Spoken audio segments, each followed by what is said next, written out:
Tonight, the CSA says any salary adjustment for April is unconscionable.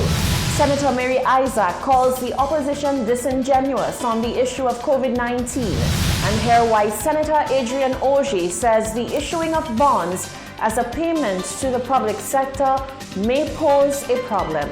The details of these stories and more are coming up. This is the Hot 7 Nightly News with Loveless and Amy Joseph. Good night. It is Thursday, the 23rd of April, 2020. Welcome to the Hot 7 TV Nightly News. We're on Flow, Channel 117. The broadcast is also being simulcast on Kiss FM and our Caribbean Hot FM mobile app. I'm lovely Saint Amy Joseph. Thank you for joining us. CSA General Secretary Claude Paul was in the hot seat on Wednesday night, being probed about the proposed public sector wage cuts. The CSA General Secretary stated that it is outrageous for government to insist at the 11th hour that it cannot pay April salaries. His position is that April salaries should be honored for all public servants, and the negotiations continue from there. The burning questions were put to the CSA's General Secretary Claude Paul on the hot seat on Wednesday night. Paul says the approach of the government on the proposed public sector pay cut is unfair. He says up until Sunday, the government was only painting scenarios and had not made any concrete proposal to the unions. To suddenly come a day or two before payday and indicate that you will not get paid for April when you have made projections, where you may have taken credit, may you have done certain things, it is not correct. It will place our public officers under extreme hardship, and therefore we need to reconsider this. Our position is that we should pay for April in full, and we can probably have a discussion on how we move forward from here. I think that will only be fair. Host of the hot seat, Crystal Valère, did not mince words when she asked the union's general secretary how they could justify the expectation that all public sector workers receive full salaries after a period of partial shutdown. About 20,000 people, 30,000 people in St. Lucia in different sectors. They have been sent home. They have received some cuts one way or another.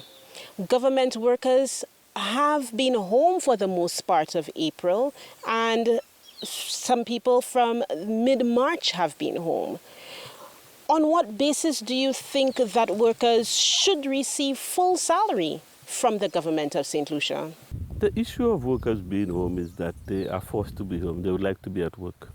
So that's one point. But having said that, some of them are engaged in actual doing work from home and going into the office sporadically when it's permitted.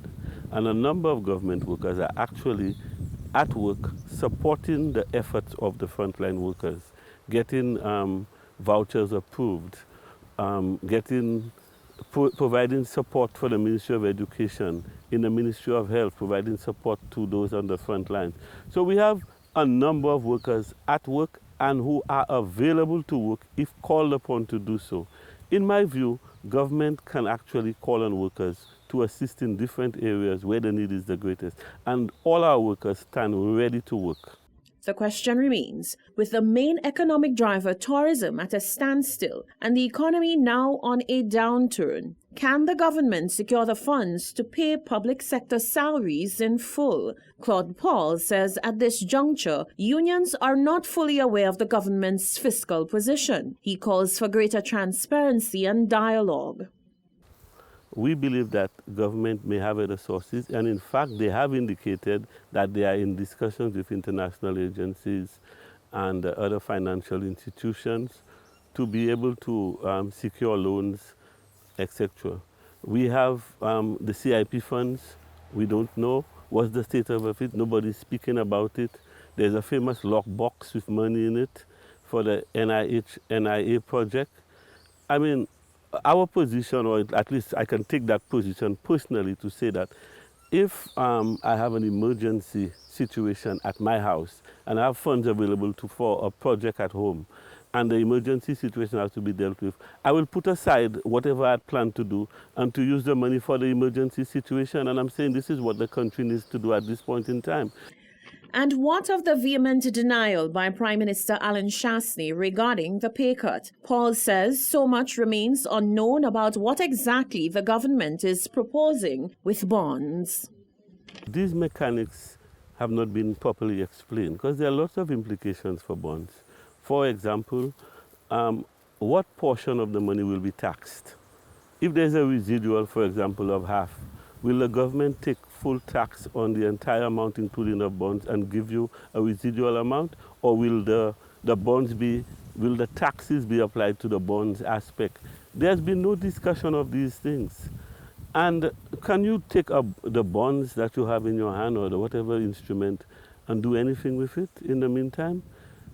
Paul says members need clarity on these issues before any rush decision can be made for April. Based on that premise, he says unions should be negotiating for May and not April. Independent Senator Adrian Ogie has indicated that the issuing of bonds as a payment to the public sector may pose a problem. He says having less cash being circulated in the economy right now is not ideal given the unusual circumstances that people are now living in. Ogie, who is an economist, says more information must be sourced about the state of the economy before such an investment or decision is made. Genevieve Gonzague reports. Prime Minister Alan Shastney has indicated that the public sector will receive payments in cash and bonds dependent on their pay grades. On Thursday, Independent Senator Adrian Ogie explained that while another alternative has not yet been seen, the introduction of bonds as payment will have an effect on the economy, as there will be less cash in circulation, an issue that is not needed at this juncture. There may not be an alternative, but bonds definitely takes money out of circulation. And that's not exactly what we need right now, but we may not have an option. We need more information. Ogie explained that with less spending power, economic activity is bound to slow down. Well, it will reduce the money supply. It will absolutely reduce the money supply, which means that the number of transactions that can be financed through cash in the economy are going to diminish if that is the case, yes. And it will slow down the economy. The senator says economies all over the world will undergo stress. Thus, the onus is on the country to ensure the world knows that the purchasing power of the currency is still the same if bonds will be used as payment. I think government paper all over the world is going to be under stress. We as a country need to go out there and convince people that our paper is still worth the paper it's printed on. But I would not make a statement about the desirability of St. Lucia's bonds at this point in time. Senator Ogie says the issue with bonds being used as payment need to be delved into deeper, and more information needs to be provided before the decision to pay persons with this method. Reporting for Hot 7 News, I am Genevieve Gonzague. The April 23rd sitting of Senate saw Minister Mary Isaac break her silence on what she called an unjustifiable political attack on her leadership as health minister by the opposition. Isaac claims that to date, any complaints or concerns from the opposition have reached her by third party. She says it is time for the SLP to address her directly. Shaka Wooding reports. Minister for Health Mary Isaac has offered counsel to members of the opposition who, by her account, have misdirected questions pertaining to her whereabouts. According to the health minister, she has been open and available to address the concerns of the opposition, who on their part have failed to direct them to her. I find it strange that no opposition parliamentarian has reached out to me as Minister of Health so that I can either guide them along the right route, or if it is something that we have that they need, and I say we, it's government, it's the people's government, then I can, assist them with that. But anyway. Responding to criticisms on St. Lucia's current testing frequency, the minister argued that St. Lucia, with over 300 COVID-19 tests conducted to date, is leading the OECS in this capacity. Capacity in terms of testing, you've heard we have tested 386 persons. Compared to Dominica with 293, Grenada 45, St. Vincent 56, St. Kitts and Nevis 183, and I think Belize is even much lower than ourselves. And that is, I can send you that information, Senator, because I notice you want to write something down. There is a table and I can send that to you. I can make that available. The minister called for an end to the ongoing political tug-of-war surrounding COVID-19 response and urged the nation's heads to put their differences aside for the greater good of the population. Let us just, everybody, hands on board, get all the hands on deck. If there is an issue, please bring it to our attention. Feel free, you are part of government, and let us deal with it. Because the back and forth during COVID is really absolutely not necessary. We cannot deal with that right now. And Madam President, people are asking, where is the Minister of Health? Here I am today.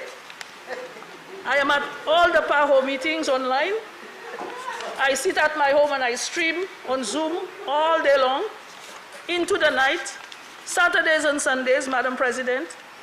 Isaac expressed her gratitude to St. Lucia's frontline workers for their work in containing COVID-19 on island, giving them full credit as the island now boasts no active cases of the disease. For Hot 7 News, I am Jacques Wooding.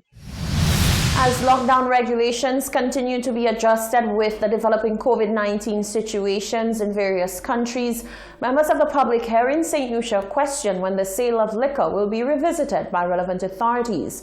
Responding to these concerns was Commerce Minister Bradley Felix. He has indicated that discussions are already ongoing for a phased reintroduction of liquor sales.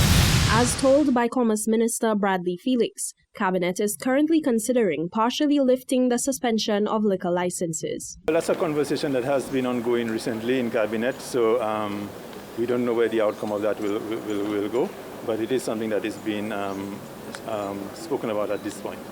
The government decided to suspend all liquor licenses and have bars closed on March 29, 2020, as part of measures to control social distancing and the spread of COVID-19. However, social advocates have raised discussions on the human impact of abruptly halting all access to alcohol, suggesting that this decision may have placed greater psychological strain on persons during lockdown and curfew conditions. Minister Felix says the Cabinet has acknowledged these concerns and continues to use them in shaping a way forward for access to liquor.